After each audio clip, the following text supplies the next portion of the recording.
Hey, it's Verity from the creative team and welcome back to the Wow Embossing Powder YouTube channel. In today's video I have 3 cards where Glintz embossing powders have been added to the backgrounds, adding a touch of style and sophistication with the stunning pearl shine. I have 3 different cards showing you ways to step each background up, and you can easily incorporate these into a variety of projects. Wow has 5 Glintz embossing powders, and these are translucent powders with beautiful soft pearlescent shine to the colour. These range from a soft cream in the oyster to a burnt orange in the Aztec. Now I'm going to use all 5 colours in today's cards, so hopefully you'll get a gist of the difference in colours. For the first card I'm going to create a custom stamped background using the Altenew Engraved flower stamp set. And I'm just positioning the stamps onto a piece of Gina K edible eggplant cardstock. Now for a more natural background, you'll want to allow the stamps to hang off the edge of the paper. Next, I'm stamping these in clear ultra slow drying embossing ink from Wow, and I'm just stamping this twice to get a good coverage before I cover it with Oyster Glintz embossing powder. As you heat set this powder melts as it has a translucent quality to it.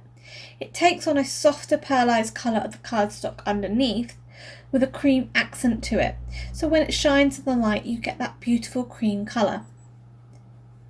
So I've repositioned the card back into my MISTI to add more stamping to the areas that are still blank, and I'm repeating stamping in embossing ink. Now you could have done this without heat setting the powder first, but I tend to forget that I've got the powder on there and it isn't heat set, and I'd go and stick my MISTI magnet in the powder and mess up all my embossing. So if you want to reduce the amount of heat you add to the card, which will reduce the amount of warping that might happen, by all means stamp and cover the whole background first before you heat set it. As you can see, Glintz just catches the light and that oyster colour really just comes to life. Now to step the background up a notch, I'm using Emboss Resist to add colour to the edge of the cardstock. So I'm using my ink blending brush and I'm blending on Royal Treatment Catherine Pooler Designs ink with a circular motion. And once I've done all the edges, I'm then going back in with Blackjack ink, just to darken the edges up slightly more, and this can really add a little depth of colour to that background. For the focal image on this card, I'm stamping the stemmed flower from that stamp set onto a piece of vellum, and I'm covering it with the same Oyster Glintz powder and then fussy cutting this out. Now to allow this to stand out from the dark background, I'm going to add colour with my Copic markers. So I've turned the vellum piece over and using a selection of pinks and purples, I'm colouring the image in. Now colouring on the back of the vellum means you don't have to worry that the markers will ruin your embossing powder, because there is no embossing powder on the back. And with vellum you can find it shows the pen strokes, so just bear that in mind when you're colouring, but I felt with this flower it added a little bit more texture to it. Now I've also used my Copic markers to add some green colour to the leaves. For the second background, I'm going to use a stencil, and the stencil I'm using here is the Altenew Feathered Leaf Stencil, which I've taped down to some Gina K cherry red cardstock, and I'm using my embossing ink pad to apply the ink with the direct paper method. So for this, I'm pouncing the pad down into the stencil onto the cardstock. Now I don't tend to move the pad or wiggle it about when it's on the surface of the card and the stencil, as I don't want it to move the lines of the stencil. This is really important if you're going for a very delicate stencil. Once you've got a good coverage of ink, then you can remove the stencil in order to add the powder. So for this card I'm using the Glintz, which is a soft vanilla colour. And as you heat set this, it has a lovely warm tone to it. And with the translucent nature of the powder, it almost has like a soft caramel tone to it over this colour of cardstock. Okay, again we're going to step the background up a notch, and for this I'm using my Emboss Resist to create an ombre look to the background.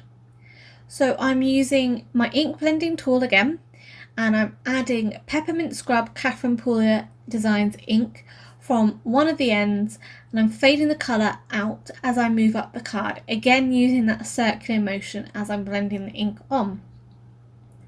Now this colour didn't blend out into the colour of the cardstock as much as I had hoped, so I'm just ink blending some party dress 2/3 of the way up the card to blend the peppermint scrub out into that lovely red coloured card.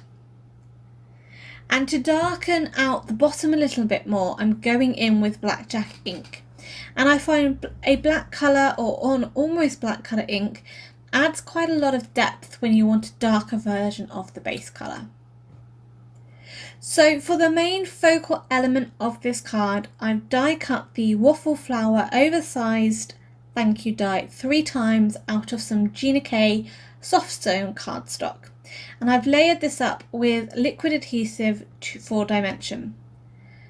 For the sentiment, I've heat embossed this in opaque bright white embossing powder onto black cardstock, and this sentiment comes from the Altenew Sentiment Strips stamp set.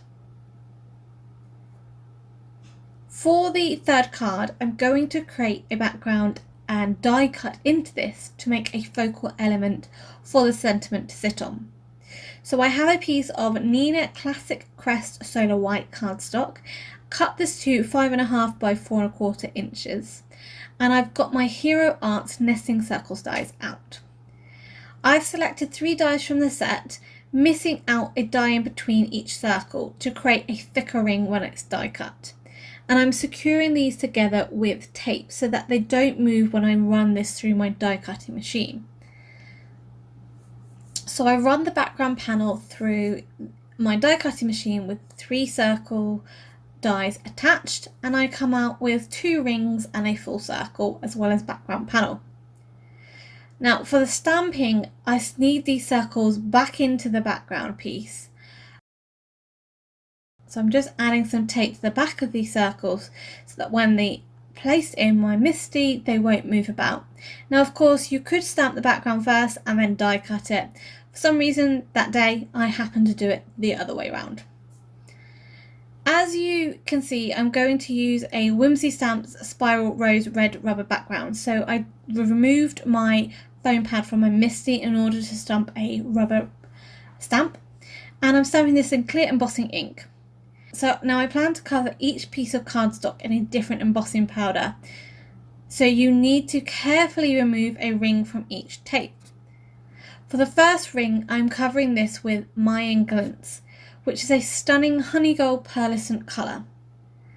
The inner ring is then covered with Rose Glintz, and this is almost a pink gold colour, which is really beautiful. And the inner circle is then covered in Aztec Glintz, which is a beautiful pearlescent orange, more also like a burnt orange. I'm also covering the background panel, and I'm covering this in the Oyster Glintz, and this gives such a stunning tone-on-tone background when it catches the light. It's beautiful and would look lovely on sort of wedding stationery. Again, with this card, I wanted to use Emboss Resist to make the focal element stand out more on the card. So for each ring, I'm using my blending tool to add ink, and for the inner circle, I've used the colour Royal Treatment from Catherine Pooler, and the outer ring, I've used Sugared Lavender from Catherine Pooler. For the inner ring though, I've blended a combination of both colours to get a colour that's in between the two to create a bit more of an ombre look. The background was adhered to the card base, and then the rings were added with dimensions. So each time I added a ring, I stepped up the dimension a bit more just to create a bit more dimension to the focal element of the card. And this adds more interest to the background without detracting really from that beautiful embossing powder that we've got. For this card, I added another sentiment from the Altenew Sentiment Strip stamp set and added this to the front. And for the first card, I also use a sentiment from the Altenew Engraved Flower stamp set, which was heat embossed onto a strip of soft stone cardstock and foam mounted onto the card. Now to adhere that vellum flower down, I've just used some clear foam pads and I've hidden them behind the heat emboss lines. So it's best if you can hide even the clear foam pads behind the emboss lines. Sometimes they do peep through the vellum, but the emboss lines will cover that up. Now if you've not got any Glintz powders in your collection, I highly recommend picking up one or two, as the pearlescent shine and the soft colours can really add a touch of elegance to your embossing. Let me know in the comments below though which is your favourite powder or which you'd love to try, and also which is your favourite card out of these three. If you enjoyed today's video, please give it a thumbs up and why not subscribe to the channel. Don't forget to hit that bell icon to be notified when the next video is up. If you'd like to check out my personal channel, Pretty Little Button, I've also included a link here as well as down below. Why not also check out this other video for some more inspiration? Until next time, happy crafting!